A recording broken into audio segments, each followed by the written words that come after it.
अगर आप भी कहीं नौकरी करते हैं और आपकी इनकम का सोर्स सैलरी है और आप अपनी आईटीआर को खुद से फाइल करना चाहते हैं तो ये वीडियो आपके लिए है। आज की इस वीडियो में मैं आपको बताने वाला हूं कि आप अपनी आईटीआर को खुद से ऑनलाइन कैसे फाइल कर सकते हैं। उसका step by step latest process आज की इस वीडियो में मैं आपको बताऊंगा। तो अगर आपकी इनकम का सोर्स सैलरी है या फिर सेविंग बैंक अकाउंट या एफडी पर आपको कोई इंटरेस्ट मिला है या 1,25,000 रुपए तक आपको कोई लॉन्ग टर्म कैपिटल गेन हुआ है तो आप अपनी आईटीआर फाइल करने के लिए आईटीआर 1 फॉर्म सबमिट कर सकते हैं। और इसके लिए आपको किसी भी सीए को या फिर प्रोफेशनल को कोई भी फीस पे करने की जरूरत नहीं है। आप खुद से बड़ी आसानी से ऑनलाइन अपनी आईटीआर को फाइल कर सकते हैं। ऑनलाइन अपनी आईटीआर को कैसे फाइल करना है आगे इस वीडियो में आप जानने वाले हैं, तो वीडियो को बिना स्किप किए एंड तक जरूर देखना। और अगर आपने चैनल को अभी तक सब्सक्राइब नहीं किया है तो प्लीज सब्सक्राइब कर लेना। मेरा नाम है प्रमोद और आप देख रहे हैं माई सिंपल गाइड।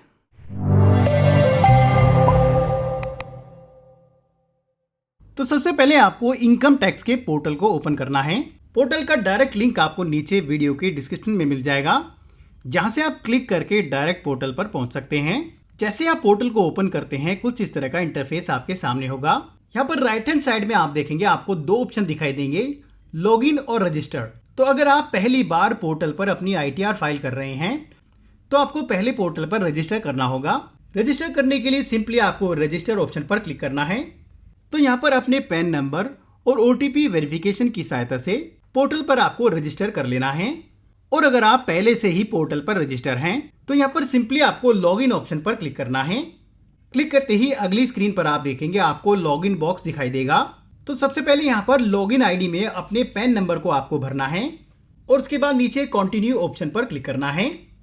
उसके बाद यहाँ पर please confirm your secure access message displayed above, इस चेक बॉक्स पर आपको क्लिक करना है और नीचे अपने पासवर्ड को आपको भरना है।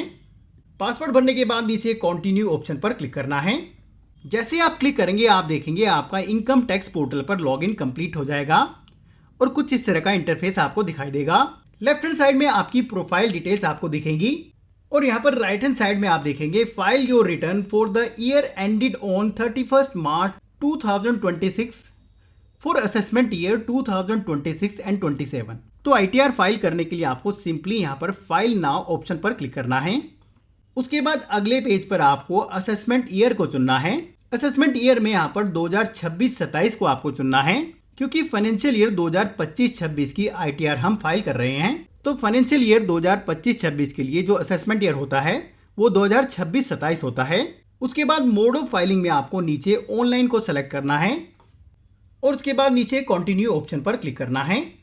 क्लिक करते ही अगले पेज पर आपको नीचे यहाँ पर स्टार्ट न्यू फाइलिंग ऑप्शन पर क्लिक करना है। उसके बाद अगले पेज पर आपको अपने आईटीआर फॉर्म को चुनना है। तो यहाँ पर सिंपली आपको आईटीआर 1 को चुनना है। जैसे ही आप फॉर्म को चुनते हैं नीचे आप देखेंगे आईटीआर 1 फॉर्म कौन कौन लोग फाइल कर सकते हैं, उसकी डिटेल्स आपको दिखेंगी।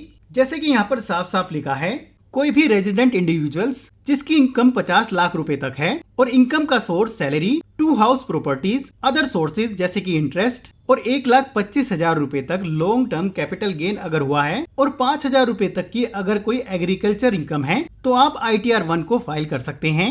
नीचे आपको ये भी इंफॉर्मेशन दी गई है कि कौन कौन लोग इस आईटीआर फॉर्म को नहीं भर सकते हैं। तो आगे बढ़ने के लिए सिंपली आपको प्रोसीड विद आईटीआर 1 ऑप्शन पर क्लिक करना है। क्लिक करते ही अगले पेज पर यहाँ पर आप देखेंगे आपको एक अलर्ट मैसेज दिखाई देगा, जिसमें आपको ये बताया जाता है कि न्यू टैक्स रिजिम आपका डिफॉल्ट सेलेक्टेड होगा। अगर आपको ओल्ड टैक्स रिजिम सेलेक्ट करना है तो आपको वहाँ पर एडिट करना होगा। तो यहाँ पर सिंपली आपको ओके पर क्लिक करना है और उसके बाद नीचे लेट्स गेट स्टार्टेड ऑप्शन पर क्लिक करना है। उसके बाद अगले पेज पर आपसे पूछा जाएगा कि आप आईटीआर क्यों फाइल कर रहे हैं। तो सिंपली आपको पहले option taxable income is more than basic exemption limit, इस ऑप्शन को आपको चुनना है और उसके बाद नीचे कंटिन्यू ऑप्शन पर क्लिक करना है। क्लिक करते ही एक और अलर्ट मैसेज आपके सामने आएगा, इस पर आपको ओके पर क्लिक करना है। उसके बाद यहाँ पर आप देखेंगे आपको आईटीआर फाइल करने के लिए 5 स्टेप्स पूरे करने होंगे। ये पांचों स्टेप्स आपको कंफर्म करने होंगे। तो सबसे पहले पर्सनल इंफॉर्मेशन पर आपको क्लिक करना है। क्लिक करते ही अगले पेज पर आपकी कुछ पर्सनल इंफॉर्मेशन आपको दिखाई देंगी। उसके बाद आपको नीचे स्क्रॉल करना है। नीचे यहाँ पर आपको नेचर ऑफ एम्प्लॉयमेंट में अगर आप प्राइवेट जॉब करते हैं तो आपको सिंपली यहाँ पर अदर्स को चुनना है। फाइलिंग सेक्शन में आपका ऑटोमेटिकली पहला ऑप्शन यहाँ पर सेलेक्टेड होगा, रिटर्न फाइल्ड ऑन और बिफोर ड्यू डेट अगर सेलेक्टेड नहीं है तो पहला ऑप्शन आपको यहाँ पर सेलेक्ट करना है और नीचे स्क्रॉल करना है। नीचे यहाँ पर आप देखेंगे आपका new tax regime automatically selected होगा। तो अगर आप ओल्ड टैक्स रिजीम के साथ जाना चाहते हैं तो यहाँ पर आपको येस को चुनना है, अदरवाइज नो को चुनना है। आज के केस में हम न्यू टैक्स रिजीम के साथ जा रहे हैं, तो मैंने यहाँ पर न्यू टैक्स रिजीम चुन लिया है। उसके बाद आपको नीचे स्क्रॉल करना है और बैंक डिटेल्स ऑप्शन पर क्लिक करना है।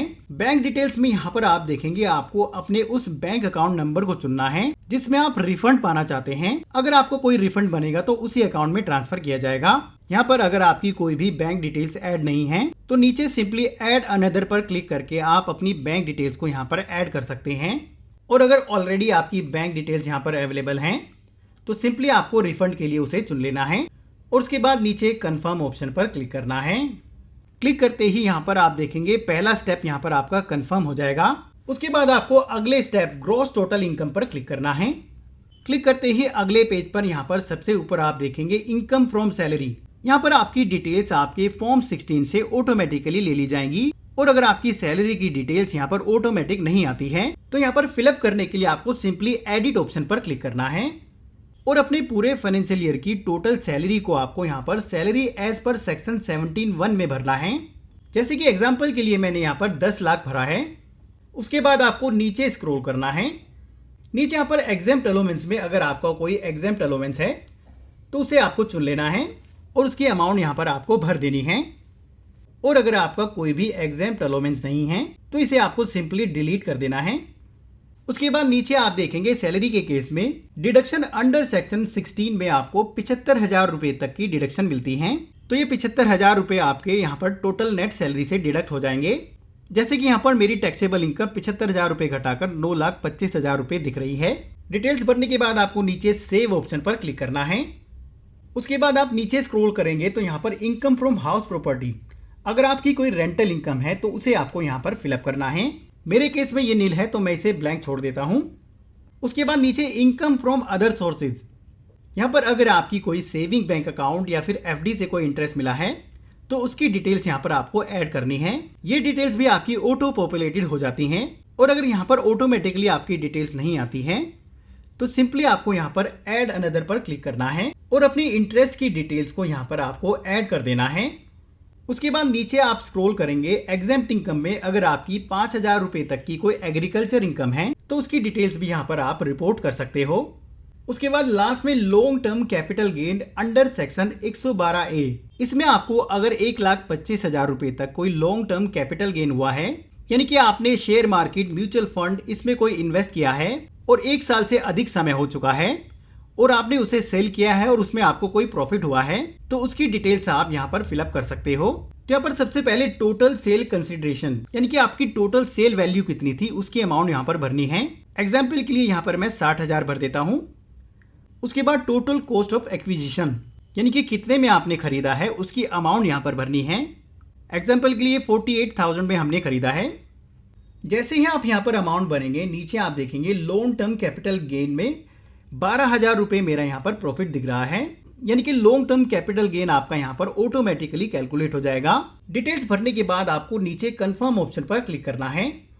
क्लिक करते ही आप देखेंगे आपका दूसरा स्टेप क्रॉस टोटल इनकम भी यहाँ पर कंफर्म हो जाएगा। उसके बाद आपको नीचे टोटल डिडक्शन ऑप्शन पर क्लिक करना है। टोटल डिडक्शन में अगर आप ओल्ड टैक्स रिजीम के साथ यहाँ पर जा रहे हैं तो अपनी डिडक्शंस यहाँ पर आपको ऐड करनी है। न्यू टैक्स रिजीम में यहाँ पर ज़्यादा डिडक्शंस नहीं होती हैं। तो आज के केस में हम न्यू टैक्स रिजीम के साथ जा रहे हैं तो डिडक्शन यहाँ पर नील है। तो सिंपली यहाँ पर आपको सेव करने के लिए कंफर्म ऑप्शन पर क्लिक करना है। क्लिक करते ही आप देखेंगे आपके 3 स्टेप्स यहाँ पर कंफर्म हो जाएंगे। उसके बाद आपको चौथे स्टेप यानी कि टैक्स पेड ऑप्शन पर क्लिक करना है। क्लिक करते ही यहाँ पर आपका पिछले साल कहीं भी अगर टीडीएस काटा गया है तो उसकी डिटेल्स यहाँ पर ऑटोमेटिकली आ जाएंगी। मेरे केस में जैसे यहाँ पर टोटल टैक्स पेड 11,417 रुपए आ रहा है तो कंफर्म करने के लिए सिंपली आपको नीचे कंफर्म ऑप्शन पर क्लिक करना है। क्लिक करते ही 4 स्टेप्स आपके कंप्लीट हो जाएंगे। उसके बाद आपको लास्ट स्टेप वेरीफाई और टैक्स डिटेल्स पर क्लिक करना है। क्लिक करते ही अगले पेज पर आप देखेंगे आपके टैक्स की पूरी कंप्यूटेशन आपके सामने आ जाएगी यानी कि आपकी ग्रॉस टोटल इनकम कितनी है और कितना टैक्स आपको उस पर पेबल बन रहा है। मेरे केस में यहाँ पर आप देखेंगे मेरी टोटल इनकम 9,50,520 रुपए बन रही है और जिस पर जो टैक्स बन रहा है वो है 33,852 रुपए। नीचे यहाँ पर 100 कंप्यूटेशन पर क्लिक करके आप उसकी कैलकुलेशन भी देख सकते हैं। उसके बाद नीचे आप देखेंगे रिबेट अंडर सेक्शन 87A। अगर आपकी टोटल टैक्सेबल इनकम 12 लाख रुपए से कम है तो यहाँ पर आपको रिबेट अंडर सेक्शन 87A के तहत पूरे के पूरे टैक्स पर छूट मिल जाती है और आपका टैक्स पेबल नील हो जाता है। जैसे कि मेरे केस में भी यहाँ पर पूरे टैक्स यानी कि 33,852 रुपए की पूरी छूट मिल गई है और मुझे यहाँ पर कोई भी टैक्स पे नहीं करना है। उसके बाद आपको नीचे स्क्रॉल करना है और नीचे कंफर्म ऑप्शन पर क्लिक करना है। क्लिक करते ही आप देखेंगे आपके 5 स्टेप्स यहाँ पर कंप्लीट हो जाएंगे। उसके बाद आपको नीचे प्रोसीड टू वेरिफिकेशन ऑप्शन पर क्लिक करना है। क्लिक करते ही यहाँ पर आप देखेंगे अगर आपका कोई रिफंड यहाँ पर बन रहा है तो कुछ इस तरह का आपको एक मैसेज आएगा, you are eligible for a refund of 11,420। मेरा यहाँ पर 11,420 रुपये का रिफंड बन रहा है और नीचे आप देखेंगे दोबारा से आपकी पूरी की पूरी कंप्यूटेशन आपको दिखेंगी जिसे आप दोबारा से यहाँ पर चेक कर सकते हैं। और लास्ट में यहाँ पर आप देखेंगे कितना रिफंड आपको बन रहा है या फिर कितना पेबल टैक्स आपको यहाँ पर बन रहा है, उसकी डिटेल्स आपको यहाँ पर दिखेंगी। मेरे केस में यहाँ पर कोई भी टैक्स पेबल नहीं बन रहा है बल्कि यहाँ पर 11,420 रुपये मेरे रिफंड आएंगे। तो आगे बढ़ने के लिए यहाँ पर preview and submit your return option पर क्लिक करना है। उसके बाद अगले पेज पर यहाँ पर आपको इनके डिक्लेरेशन को एक्सेप्ट करना है। ऊपर यहाँ पर चेक बॉक्स पर क्लिक करना है, नीचे अपने प्लेस को भरना है और उसके बाद नीचे प्रोसीड टू वैलिडेट ऑप्शन पर क्लिक करना है। क्लिक करते ही यहाँ पर आपको कुछ इस तरह से स्क्रीन दिखाई देगी, वैलिडेशन सक्सेसफुल, यानी कि आपकी ITR में कोई भी एरर नहीं है। उसके बाद आपको नीचे प्रीव्यू पर क्लिक करना है। जैसे ही आप क्लिक करेंगे आपकी पूरी ITR का प्रीव्यू आपको दिखाया जाएगा। उसके बाद आपको नीचे स्क्रॉल करना है और प्रोसीड टू वैलिडेशन पर क्लिक करना है। उसके बाद दोबारा से यहाँ पर प्रोसीड टू वेरिफिकेशन पर क्लिक करना है। अगले पेज पर आपको ITR को ई-वेरीफाई करने के कुछ ऑप्शंस दिए जाएंगे। इसमें से सबसे इजी वे है आधार OTP के थ्रू वेरिफिकेशन। तो उसके लिए आपको पहले ऑप्शन को चुनना है। उसके बाद अपने आधार OTP के जरिए आपको अपनी ITR को ऑनलाइन ही वेरीफाई कर लेना है। जैसे ही आप वेरीफाई करेंगे आपकी ITR सक्सेसफुली सबमिट हो जाएगी। तो इस तरीके से आप बड़ी आसानी से अपनी ITR को ऑनलाइन फाइल कर सकते हैं। वीडियो अगर पसंद आई है तो प्लीज लाइक कर देना और अपने नौकरी पेशा दोस्तों को भेजना मत भूलना ताकि वो भी बड़ी आसानी से अपनी ITR को फाइल कर सकें। और ऐसी और भी इंपॉर्टेंट वीडियोस के लिए सब्सक्राइब करना मत भूलना। अभी के लिए धन्यवाद। अगली वीडियो के साथ फिर से मिलेंगे। All the best.